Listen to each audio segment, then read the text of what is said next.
I'm funny enough, I've got a can of this stuff in front of me, and I think I mentioned this in the talk. Is this the same in the US where San Pellegrino, the flavored drinks, actually have a foil They lid do. on the top of Oh the yeah. can? Yeah, It's always been a little magic on top. and for a variety of reasons. Now, the rational explanation for that is that it's hygiene, that Keeps it you clean. remove the lid, and Keeps it therefore clean. Right. you can confidently drink out of the can knowing that rats didn't crawl over it in some warehouse. Right. And that's a reason. Now, Sure. I bet the finance director of San Pellegrino has been trying to get rid of those things for ages. Right. Yeah.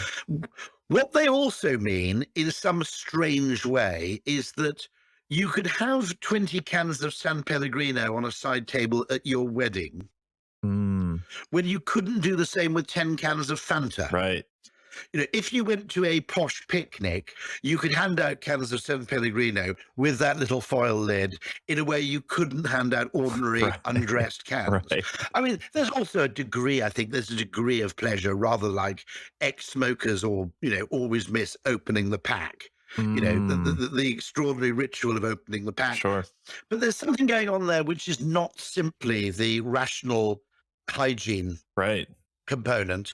It changes the meaning of the drink, Sure. and it changes the consumption opportunities for the drink Right. And just the in some way. perception of the value of it. Like Yeah, suddenly it's I would spend more on that. Suddenly I would it probably licenses a price point which is significantly higher. That the margin that arises from that foil thing is probably I don't know, a factor of 10, 20, 30 yeah. times that of the cost of putting on the foil. And one of the things I say is that actually, if you allow a business to become completely controlled by rational people, in other words, if you can't do anything your finance director doesn't like, Mm, it's difficult for you to create a brand with meaning, because meaning tends to be conveyed by things which are slightly gratuitous. mm, Do you see what I mean? That actually, if, for example, what would be an example? Okay, in a hotel, there are loads of things a hotel does. Your room doesn't leak. It's reasonably warm. It has a mini bar in it, mhm. etc., etc. Right. And all those things are pretty much table stakes. But if you check into the DoubleTree Hotel and they give you a cookie, I don't know if you must have had this experience as an American. Oh yeah. Have you ever stayed at a I DoubleTree? Right. have. And they have an oven underneath the check-in desk, and they hand out the bag of signature DoubleTree cookies, which are warm and fantastically delicious. Right. Okay.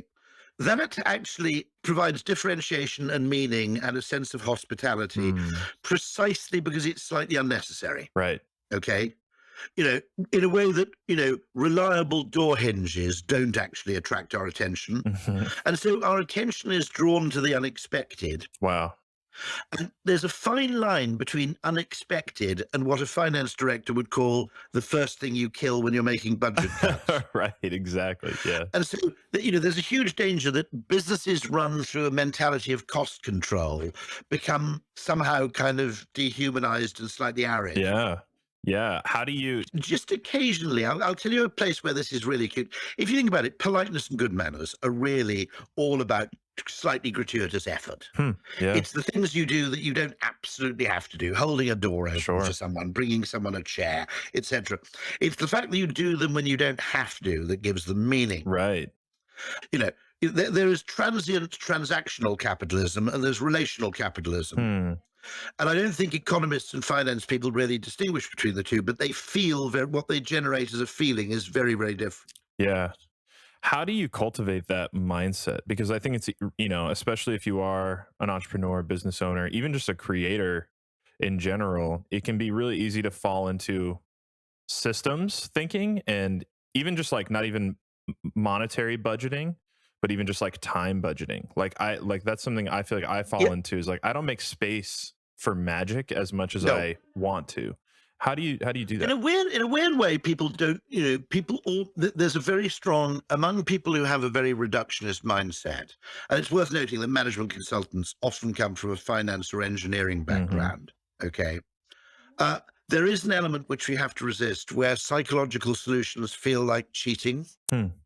I think that's particularly true in Silicon Valley, by the way, because your peer group in Silicon Valley is other coders. Right. Okay.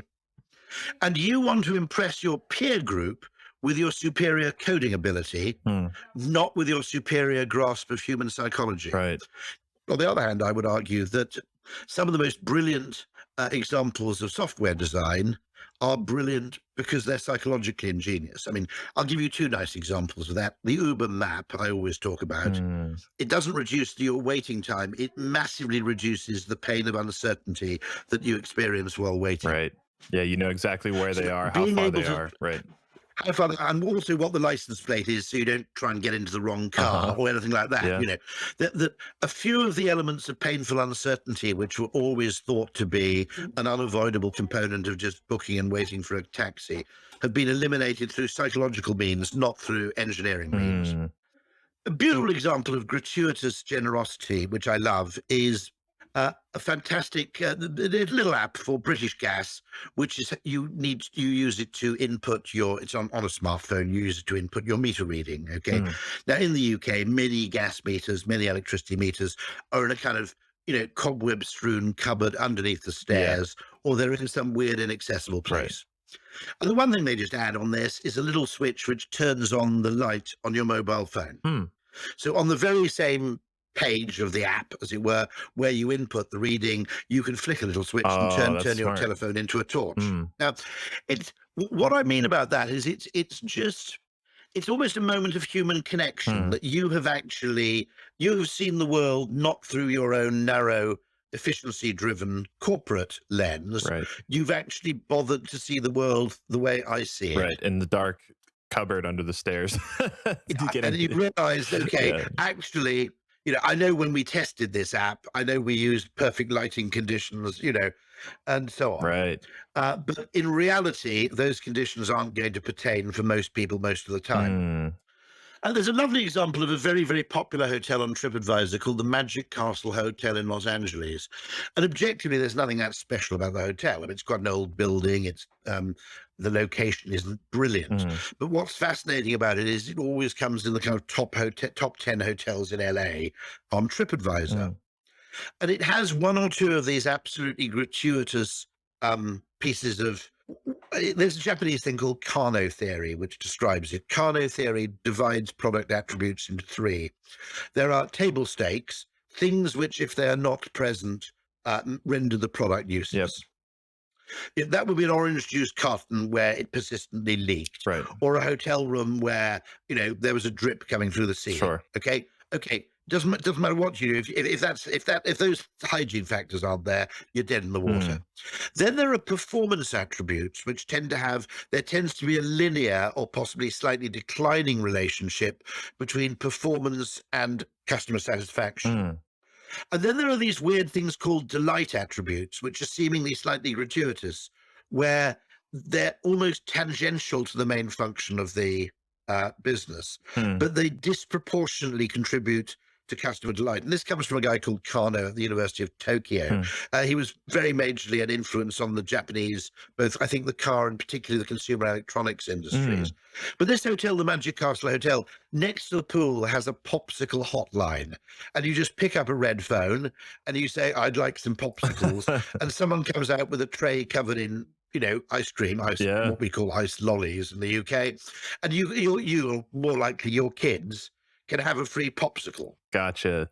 Yeah. And I noticed when they return your laundry, it's wrapped in brown paper, it's tied with a knot, but there's a sprig of, I think, rosemary, if I've got that right, on top of the laundry. Yeah. And so they've taken, in some ways, they've taken a hotel in terms of its basic attributes. Now, do not think you can do this and have a totally shit hotel. Doesn't work like that. Right. But they've taken a basic hotel. The performance attributes are pretty good, but they've overlaid two or three of these kind of delight attributes. Apparently the service levels are enchanting as well. The staff are just really, really likable and helpful. But it's a very interesting example because, a standard logical entity like, the Sheraton or the, Holiday Inn might have to spend a fortune on rational things to get in the top 10 TripAdvisor hotels for Los Angeles. And these people have done it really over time. Bear in mind, it's probably taken time to achieve this, but they've done it predominantly with cute. Yeah. And we just like cute. I mean, the way we emotionally respond to things, it's I would say it's not enough for a business to be customer centric. The business has to be amygdala centric. It has to Mhm. understand the emotions of its customers very well, because there's no overriding them. And I think the fact that, of course, we don't really have metrics for the amygdala. Right. You know, Yeah. we have SI units of time and distance and speed and all that sort of Right. thing. Okay. But we don't really have any metrics to measure emotional Right. response. And as a result, it tends to get dangerously neglected. Yeah. Yeah. I mean, I think that that's where yeah, you can't measure delight, on a spreadsheet, but it absolutely makes a difference, The story I always tell about the DoubleTree is, I said, look, it's very, very simple. I said, if you say, I last stayed in a DoubleTree and experienced the cookies in 1997. Okay, it's 25 years ago. I haven't stayed in a Right. DoubleTree since. But if my PA said to me 25 years later, do you want to stay at the Marriott or the DoubleTree? They're about in the same location. I'd go Oh cookies. yeah. 25 years later. Right. Yeah.